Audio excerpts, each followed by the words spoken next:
What was your freshman year roommate experience like? My freshman year roommate was a guy named Darius, though he insisted everyone call him Kojiro Nakamura. He wasn't Japanese, not even remotely, but he was dead serious about it. He introduced himself like that on move-in day, hand on his chest, bowing slightly as if we were meeting in a dojo instead of a cramped dorm room at Western Illinois University. Call me Kojiro, he said. It's who I really am. I remember just nodding and saying, cool man, because what else do you say to that? He was nice enough, quiet, polite, helped me carry my boxes up the stairs. His side of the room was already decorated with anime posters, samurai swords made of foam, and a giant wall scroll of a character I couldn't name, but who looked like she was both 12 and 1,000 years old. For the first few weeks, things went pretty smoothly. Kojiro, was neat and considerate. He labeled his snacks in Japanese, even though half of them were Doritos and Mountain Dew, and he'd bow slightly before sitting down at his desk. At night, he'd watch anime on his laptop, whispering the Japanese dialogue under his breath as if he were rehearsing for a role. One night, though, things got weird. It was around 2 a.m. I just finished studying and turned off my lamp, pretending to sleep. I heard him plug in his headphones and start another episode of whatever show he was into. A few minutes later, the room filled with muffled voices, high-pitched, echoey, and full of giggling. Then came the unmistakable sound of running water and splashing. It wasn't anything explicit, but it was definitely a bathhouse scene. There was a lot of dialogue that sounded way too breathy to be about washing one's hair. I had to pee so badly, I froze. There was no way I was getting up and risking that awkward eye contact. So I just lay there in the dark, pretending to be asleep while my roommate watched half-naked animated samurai women discuss honor and soap. He even sighed a few times, dramatically, like it was the most moving thing he'd ever seen. After about 20 minutes, I heard him whisper, "That was beautiful." Then he turned off the laptop and went to bed. The next morning, he greeted me cheerfully. "Good morning, Alex-san," he said, stretching. "Did you dream of the cherry blossoms?" I told him I dreamt of something. Yeah. Despite the occasional odd moment, Darius was actually great to live with. He never left messes, never partied, and never borrowed my stuff without asking. He got everyone on our floor into Yu-Gi-Oh! One afternoon, he showed me how to play, and within a week, half the guys on the floor had decks. We started holding small tournaments in the lounge. Darius would stand over us like a sensei, giving commentary on our moves as if we were in a championship final. Alex-san has played Dark Magician.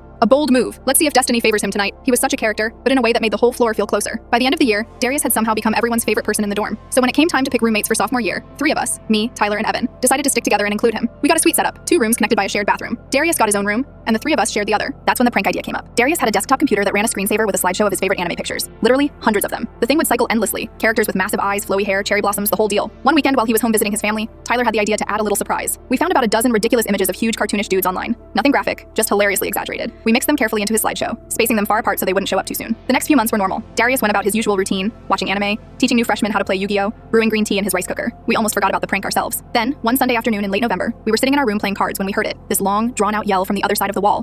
What is this? We rushed in. Darius was standing in front of his computer, pointing at the screen in horror. Up on the monitor was one of the images we'd planted, right between 2 serene anime girls holding parasols. He turned to us, eyes wide, genuinely shaken. Who did this? Who desecrated my collection? Tyler lost it first, then Evan. I tried to hold it together but ended up laughing so hard I fell into his beanbag chair. Darius glared for a moment, but even he started chuckling. "You dishonor my ancestors," he said, shaking his head, but that was a good one. After that, it became an inside joke. Every few weeks, one of us would slip something absurd into his screensaver. Photos of Shrek, Nicolas Cage, even one of Tyler's baby pictures. Darius would always find them eventually and act like a samurai vowing revenge. By the end of sophomore year, we'd all grown close. When we graduated, Darius, still Kojiro to us, gave each of us a Yu-Gi-Oh! Card sleeve set with our names written in Japanese. I still have mine tucked in a drawer somewhere. He's an engineer now, living in Seattle, still obsessed with anime. We keep in touch, and every once in a while he'll text me something like, "Alex-san, beware. The cherry blossoms have eyes." I always laugh. Living with him was strange, funny, and unforgettable. Definitely not what I expected, but somehow exactly what I needed freshman year.